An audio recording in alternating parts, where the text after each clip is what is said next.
Sejam bem-vindos ao Mais História. Hoje vamos falar sobre nossa língua.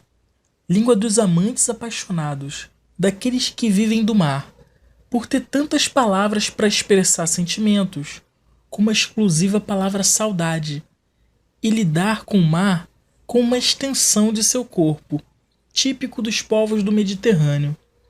É a quinta língua mais falada no mundo, língua-mãe em Portugal, Brasil, Angola, Moçambique, entre outros. Falada por mais de 250 milhões de pessoas. Mais falada que o francês, russo e o árabe. O Brasil representa mais de 80% dos falantes. A língua que falamos teve origem no que hoje é a Galiza e o norte de Portugal. Assim como todas as outras línguas latinas, deriva do latim vulgar.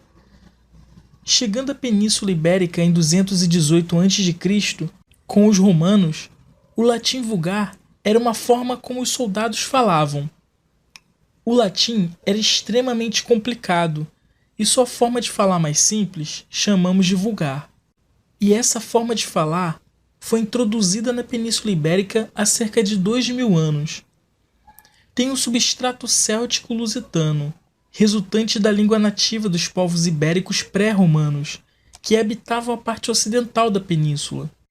O galaico-português nasce do latim falado, trazido por esses soldados romanos, colonos e magistrados. O contato com o latim vulgar fez com que, após um período de bilinguismo, as línguas locais desaparecessem, levando ao aparecimento de novos dialetos. Quase nenhuma língua original pré-romana resistiu a esse período.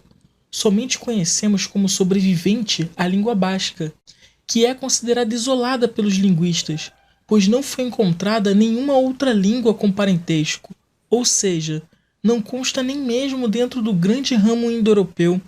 É um grande mistério.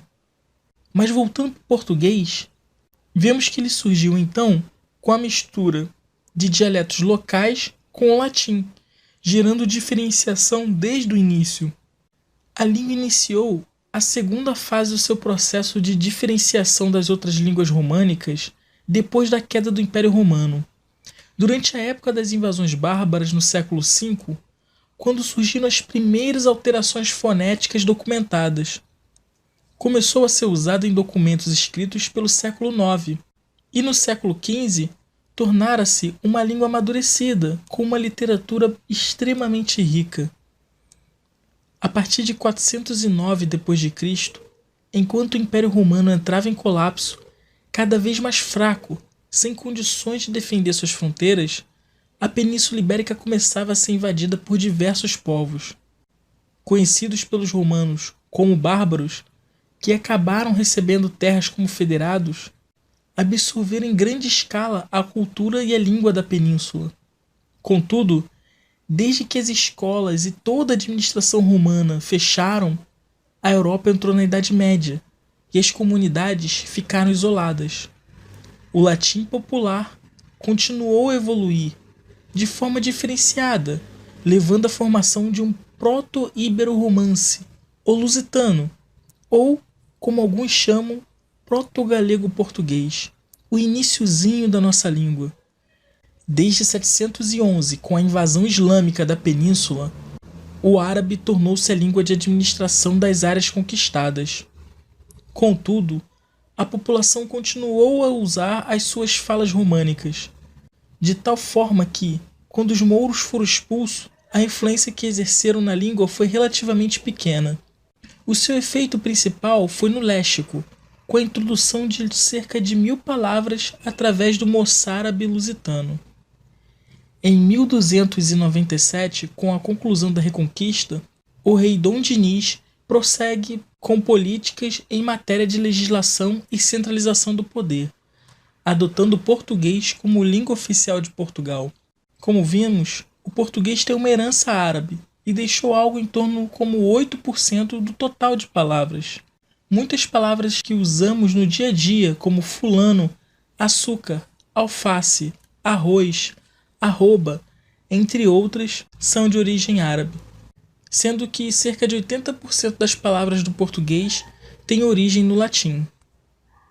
O idioma se espalhou pelo mundo nos séculos XV e XVI, quando Portugal estabeleceu um império colonial e comercial, que se estendeu do Brasil na América a Goa na Ásia. Foi utilizada como língua franca exclusiva na ilha do Sri Lanka por quase 350 anos. Durante esse tempo, muitas línguas crioulas baseadas no português também apareceram em todo o mundo, especialmente na África, na Ásia e no Caribe. Algumas, até hoje, resistem ao tempo. No Brasil, o português começou a se tornar mais importante depois que o Marquês do Pombal proibiu o uso da língua geral de origem indígena, como o tupi-guarani, que era amplamente falada na colônia. Essa resistência da língua portuguesa se deu mais fortemente com a chegada de mais portugueses ao Brasil. Veio tanta gente para morar no Brasil que Portugal teve que editar 3 leis para proibir a vinda para a colônia. Havia o risco de regiões inteiras de Portugal ficarem desabitadas. Já imaginaram? Recebemos tanta influência de línguas africanas e o nosso jeito de falar foi se diferenciando com outras correntes de imigração europeia. Temos como exemplo de palavras de origem africana babá, bagunça, tagarela, xará, xodó, canga, entre muitas outras. De origem indígena temos como exemplos mirim, pipoca, curumim, entre tantos outros nomes de cidades e bairros. Por enquanto é só, pessoal. Não esqueçam de dar um like e de se inscrever no canal. E agora estamos com um novo canal de debate, o Dois Papos. Deixarei o link na descrição. Até mais!